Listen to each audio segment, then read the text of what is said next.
आइए अपने आज की इस मनन चिंतन में अपने मनों को, अपने जीवनों को परमेश्वर के सम्मुख लाएंगे। इससे पहले कि हम आरंभ करें, आइए हम अपने सरों को झुकाएंगे, प्रार्थना मांगे। महान जीवित सामर्थी परमेश्वर, हम हृदय से आपका धन्यवाद अर्पित करते हैं आपके तमाम आशीषों के लिए। धन्यवाद अर्पित करते हैं प्रभु आपके अनुग्रह, आपकी दया, आपकी सामर्थ्य के लिए जो हमारे जीवनों में क्रियाशील है। और प्रभु धन्यवाद अर्पित करते हैं कि आपने अपने उसी महान अनुग्रह और कृपा के जरिए से हमें न सिर्फ जीवन दिया है, बल्कि प्रभु परमेश्वर जीवन की उत्तम आशीषें भी दी हैं। और इसलिए प्रभु हम आपको धन्यवाद अर्पित करते हैं, अपने जीवनों को आपके सम्मुख लेकर आते हैं। और प्रभु परमेश्वर आज के इस मन्ना को प्रभु परमेश्वर आपके समक्ष रखते हैं। प्रभु होने पाए कि जब हम इस मन्ना को ग्रहण करने के लिए आए हैं, प्रभु हम जीवन की सच्चाइयों को और जीवन के सबसे बड़े प्रभु परमेश्वर हिस्से विवाह के मूल्यों को समझने वाले हों। सारा आदर महिमा आपको देते हैं प्रभु, अपने जीवनों को आपके हाथों में अर्पित करते हैं। पवित्र आत्मा का तेज भेजें ताकि प्रभु परमेश्वर बोलना, सुनना, ग्रहण किया जाना प्रभु आपके अनुग्रह में और आपके पवित्र आत्मा की सामर्थ्य में हो सके। मांगते प्रभु यीशु क्रीस्त के नाम से, आमीन। मसीह में प्रिय भाइयों और बहनों, हम परमेश्वर का धन्यवाद अर्पित करते हैं हर एक उस उत्तम आशीष के लिए जो प्रभु ने हम सबको दी है। और विशेष रूप से परमेश्वर में जो परमेश्वर ने अपने अनुग्रह के कार्यों को हमारे जीवनों में किया है, उसके लिए आवश्यक है कि हम उसको धन्यवाद अर्पित करें। हम विवाह के मूल्यों के 4 भाग को पूरा कर चुके हैं, जिसमें हमने पहले भाग में विवाह के मूल्यों के बैकग्राउंड को देखा और उसके बाद हमने दूसरे भाग में विवाह के मूल्यों में किन्हीं मूल्यों को की गहराइयों में उतरकर उनको एक के बाद एक देखना शुरू करा। पहला मूल्य हमने जो देखा वो था शादी या विवाह अपने ही विश्वास में किया जाना चाहिए। और जब हम इस पूरे मनन चिंतन को देख रहे हैं तो जो लोग हमारे साथ शुरुआत से जुड़े हुए हैं उन्हें पता है, पर जो लोग अभी जुड़े हैं, हम उत्पत्ति उसके 24वें अध्याय पर मनन चिंतन कर रहे हैं। इसहाक और रेबेका के उस वृतांत को, जिसमें हम जानते हैं कि किस प्रकार से रेबेका को ढूंढा गया इसहाक के लिए और रेबेका को उसकी पत्नी होने के लिए चिन्हित करके लाया गया। तो पहला मूल्य जो हमने रेबेका और इसहाक के विवाह में देखा वो था कि विवाह अपने ही विश्वास में करना आवश्यक है। दूसरा मूल्य जो हमने उन दोनों के विवाह में देखा वो था आइडेंटिफिकेशन, चिन्हित करना। किस प्रकार से मैं चिन्हित करूंगा कि मेरे को परमेश्वर किस व्यक्ति को पार्टनर के रूप में दिखा रहा है। तीसरा जो हमने पॉइंट देखा था, या तीसरा जो प्रिंसिपल देखा था, सिद्धांत देखा था, वो था purity of body and purity of heart, that is soul. और हमने उस बात को देखा था कि किस प्रकार से बहुत सारी चीजें मेरे और आपके जहन में रहती हैं जो कहीं ना कहीं एक मिसअंडरस्टैंडिंग के तहत रहती हैं, जहां शादी से पूर्व और शादी के बाद मेरा कंडक्ट बहुत इंपॉर्टेंट है कि मैं किस प्रकार से अपने शरीर, अपने आत्मा का ख्याल रखूं और उसको बिल्कुल पवित्र अपने पार्टनर के लिए तैयार रखूं कि किस प्रकार से मैं उसको दे सकूं, उस बॉडी को, उस सोल को जो परमेश्वर ने मेरे को दिया है। अब आज हम देखेंगे अपने चौथे सिद्धांत को, जो मेरे को और आपको देखने को मिलता है उत्पत्ति उसके 24वें अध्याय और उसकी 50वीं आयत से। और इस वचन को मैं आपके सामने पढ़ूंगा। तब लाबान और बेतुएल ने उत्तर दिया। अब तक अगर आपने इस अध्याय को पढ़ा है तो आप जानेंगे कि अब तक एलियाजर जो अब्राहम का दास है वो इन बातों को बता रहा है कि किस किस प्रकार से उसने किस चिन्ह की मांग करी, किस प्रकार से परमेश्वर ने वो चिन्ह उसके लिए पूरा किया और किस प्रकार से वो इस बेटी रिबका को चिन्हित कर पाया है। और जब वो ये सारी कहानी सुनते हैं, सारी बातों को उसके मुख से सुनते हैं गवाही के रूप में, तब ये उनका प्रत्युत्तर होता है जो मैं आपके सामने पढ़ रहा हूं। तब लाबान और बतूएल ने उत्तर दिया, यह बात यहोवा की ओर से हुई है, इसलिए हम लोग तुझसे ना तो भला कह सकते हैं ना बुरा। देख रिबका तेरे सामने है, उसको ले जा और वह यहोवा के वचन के अनुसार तेरे स्वामी के पुत्र की पत्नी हो जाए। उनकी यह बात सुनकर अब्राहम के दास ने भूमि पर गिरकर यहोवा को दंडवत किया। फिर उस दास ने सोने और रूपे के गहने और वस्त्र निकाल कर रिबका को दिए, और उसके भाई और माता को भी उसने अनमोल अनमोल वस्तुएं दी। तब उसने अपने संगी जनों समेत भोजन किया और रात वहीं बिताई। उसने तड़के उठकर कहा, मुझको अपने स्वामी के पास जाने के लिए विदा करो। रिबका के भाई और माता ने कहा, कन्या को हमारे पास कुछ दिन अर्थात कम से कम 10 दिन और रहने दो, फिर उसके पश्चात वो चली जाएगी। उसने उनसे कहा, यहोवा ने जो मेरी यात्रा को सफल किया है, इसलिए तुम मुझे मत रोको। तब अब मुझे विदा करो कि मैं अपने स्वामी के पास जाऊं। उन्होंने कहा, हम कन्या को बुलाकर पूछते हैं और देखते हैं कि वो क्या कहती है। और उन्होंने रिबका को बुलाकर उससे पूछा, क्या तू इस मनुष्य के संग जाएगी? उसने कहा, हाँ, मैं जाऊंगी। तब उन्होंने अपनी बहन रिबका और उसके भाई और अब्राहम के दास उसके साथी सबों को विदा किया, और उन्होंने रिबका को आशीर्वाद देकर कहा, हे हमारी बहन, तू हजारों लाखों की आदि माता हो और तेरा वंश अपने बैरियों के नगरों का अधिकारी हो। तब रिबका अपनी सहेलियों समेत चली और ऊंट पर चढ़ के उस पुरुष के पीछे हो ली। इस प्रकार वह दास रिबका को साथ लेकर चल दिया। परमेश्वर के वचन के अनुसार आज हम चौथे सिद्धांत को देखेंगे, जो है readiness and willingness in marriage. एक वो हामी जो व्यक्ति भर रहा है शादी के लिए, ये वो हां है जो जरूरी है, जो आवश्यक है। आप अगर देखें, यहां वचन बताता है कि लाबान और बतूएल ने भी एलियाजर की बात को सुनकर स्मरण किया और ये विश्वास किया कि ये सारे कार्य जो हो रहे हैं वो परमेश्वर के अनुसार हो रहे हैं। अब ध्यान दीजिएगा, जब हम सिद्धांत की बात करते हैं तो सिद्धांतों का एक के बाद एक होना आवश्यक है।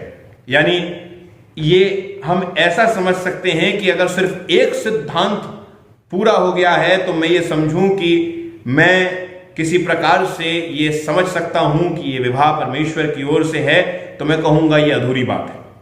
यहां अगर आप देखें, इट वॉज अ प्रोग्रेशन, एक प्रोग्रेशन है जहां एक सिस्टमैटिक वे में इस बात को कि हामी परमेश्वर उनके अंदर क्रिएट कर रहा है। यानी जब वो एक चिन्ह देखते हैं, आइडेंटिफिकेशन करते हैं, उस आइडेंटिफिकेशन का स्मरण किया जाना और उसके बाद उस बात के लिए हामी भरना। और कहीं ना कहीं हमारे लिए यह आवश्यक है कि हम इस बात को देखें, जानें और परखें, और इस रेडीनेस को हम बहुत महत्वपूर्ण रूप से इस विवाह में जो परमेश्वर की ओर से होता है उसको देखने पाएं। अब जब मैं इस बात को करता हूं तो मैं फिर से आज के समय में इन बातों को रिलेट करता हूं। जब हम प्री मैरिज में आते हैं और जब हम पोस्ट मैरिज में आते हैं। जब हम प्री मैरिज में आते हैं यानी टाइम बिफोर मैरिज, कई बार कई जगहों पर आप एक तरफे प्यार को देखते हैं ना। कभी कभी हम एक दूसरे को फोर्स करते हैं एक दूसरे के ऊपर। हम जब कॉलेज डेज में होते हैं, हम जब अपने उस जवानी के जोश में होते हैं, कई मर्तबा ऐसे किस्से हो जाते हैं या कई मर्तबा ऐसी घटनाएं हो जाती हैं जब हम सुनने को मिलता है कि फला फला व्यक्ति ने फला फला व्यक्ति के रास्ते को घेरा और बहुत सारा हुड़दंग हो गया। अब कई मायनों में मेरे को समझना आवश्यक है कि ये जो विवाह है ये दोनों तरफ से समान होना है, यानी हामी दोनों तरफ की होना आवश्यक है। सिर्फ एक व्यक्ति अगर हामी भरे और दूसरा व्यक्ति हामी ना भरे तो विवाह कभी भी आगे बढ़ाया नहीं जा सकता। इसलिए यह बहुत आवश्यक है कि इस बात की तफ्तीश की जाए कि क्या हामी दोनों तरफ से है या नहीं, और इस बात को समझना परखना बहुत आवश्यक है। अब जब हम बात करते हैं रेबका की, तो जब रेबका से पूछा गया 58 आयत में, और उन्होंने रेबका को बुलाकर उससे पूछा क्या तू इस मनुष्य के संग जाएगी, उसने कहा हां मैं जाऊंगी। You know, I am amazed because even at that old and oldest period of time they wanted to be assured whether Rebecca was willing to go।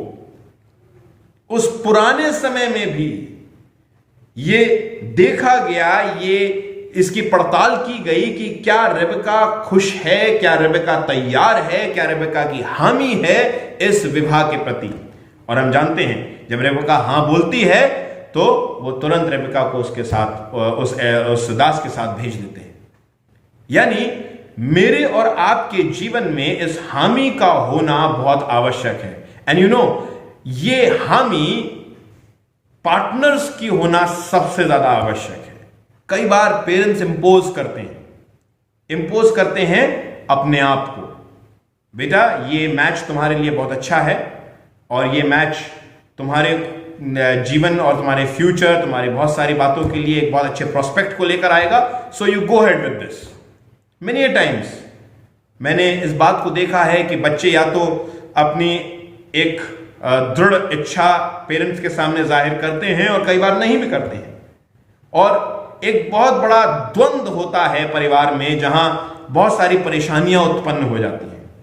मसीह में प्रिय भाइयों और बहनों, हमारे लिए यह आवश्यक है इस बात का जानना कि मेरे बेटे की या मेरी बेटी की मर्जी क्या है। हां, जब मैं इस बात को कहता हूं तो मैं ये नहीं कहता कि आप विश्वास के बाहर मैच के लिए तैयार हो जाएं। नहीं, कहीं ना कहीं हमको एक बाउंड्री खींचनी है, एक दायरा हमको बनाना है।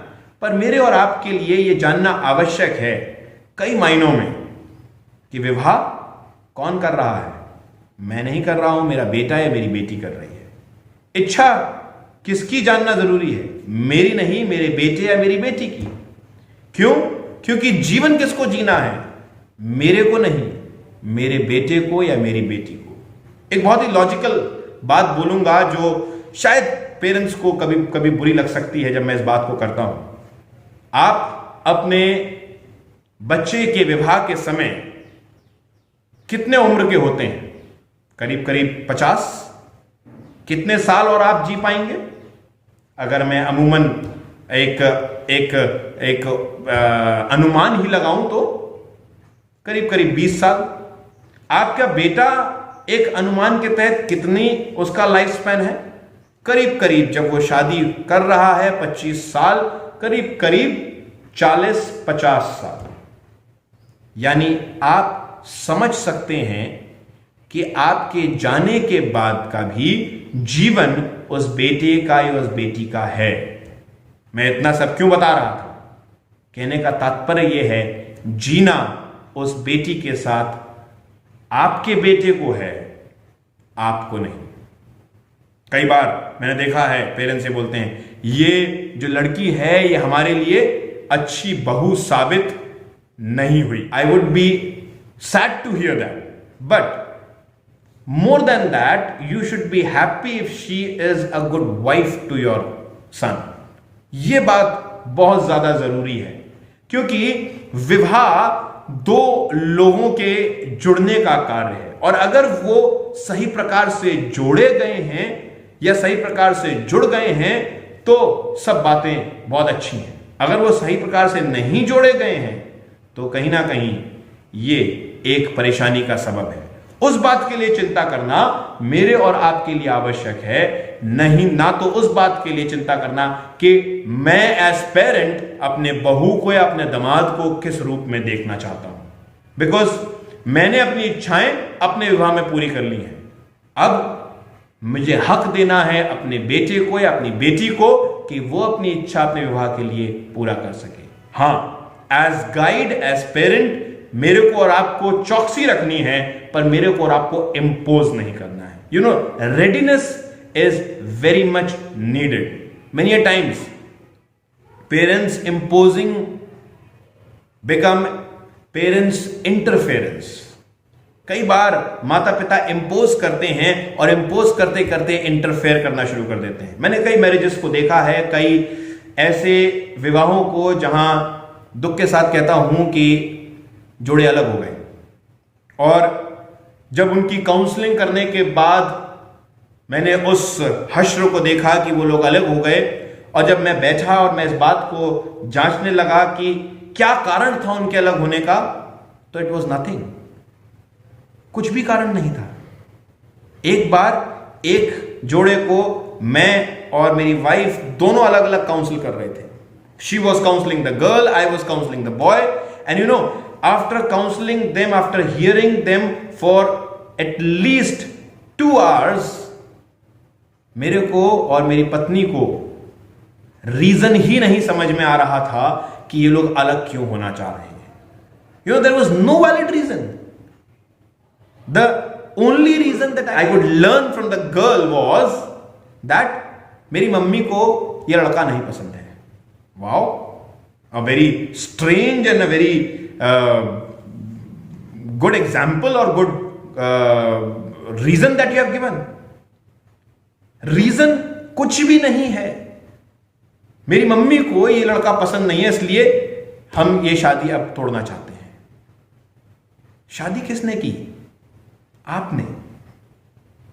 और इसलिए यह बहुत इंपॉर्टेंट है कि यह डिसीजन शुरुआत से जब वो लिया जा रहा है, इंडिविजुअल बेसिस पे लिया जाए, नॉट इन फोर्स, इंडिपेंडेंट होकर लिया जाए.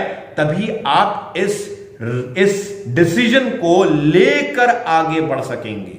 You know why I am talking about readiness, why scripture talks about readiness. You know, it is because जब ये विवाह है तो इस विवाह के लिए जो डिसीजन है वो डिसीजन मेकिंग आपकी होनी है, किसी और की नहीं. The decision making should be yours. I know there would be many people involved in the decision making, but independently you need to take the responsibility of the decision because it is you who is going ahead in marriage.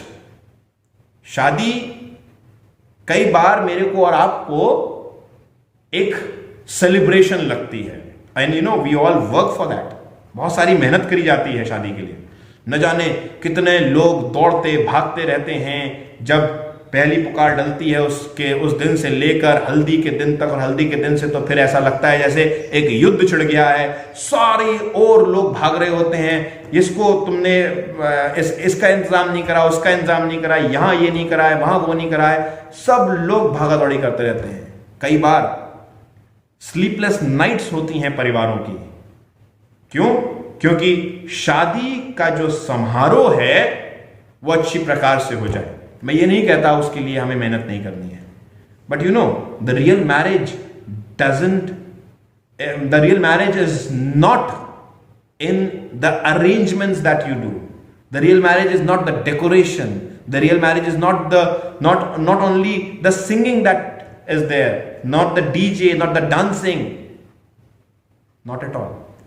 You know, the real marriage starts after the celebration of marriage ends.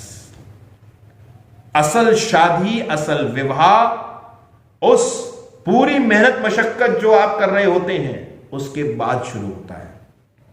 तब तक तो कुछ नहीं हो रहा होता है, और उस समय तक आपके साथ हर कोई रहता है.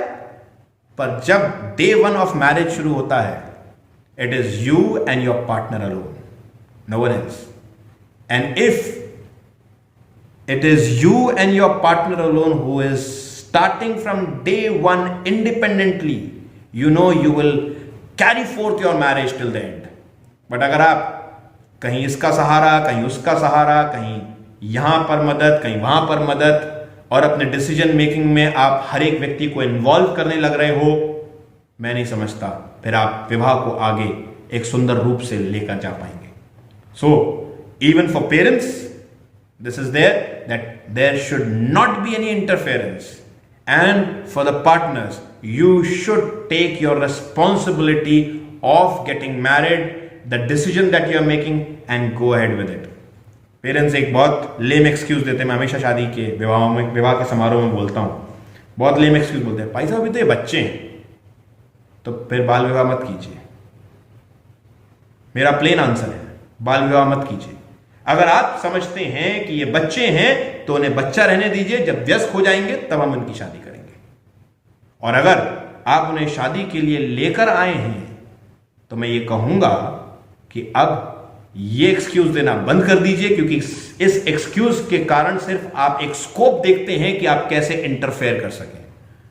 Just try to put your hand back and don't interfere, because let them take their decision with readiness from the time they want to get married to the time they start their first day of marriage and as they proceed and go ahead in marriage. Everything should be done by them alone. That is the concept. क्योंकि कहीं ना कहीं जब ये concept break होता है तो विवाह में गड़बड़ियां आना शुरू हो जाती हैं। मैं जानता हूं आज का समय भी पूरा हो गया है, अभी हम रेडीनेस के जो पॉइंट है उसको डेवलप ही कर पाए हैं, उसमें आगे अभी तक नहीं बढ़ पाए हैं। इसमें बहुत सारे एस्पेक्ट हैं, बहुत सारी बातें हैं। हम कल फिर से मुलाकात करेंगे और फिर से इन बातों को देखेंगे किस प्रकार से हम मैरिज में रेडीनेस को हमें देखना है। Not just the readiness and willingness to get married, but readiness in every day of marriage. You know, there are many things that are there when we talk about readiness. सिर्फ एक ही बात नहीं है जहां मैं विवाह के लिए हामी भरूं, पर विवाह के एक एक दिन, विवाह के एक एक स्टेप में रेडीनेस की आवश्यकता है।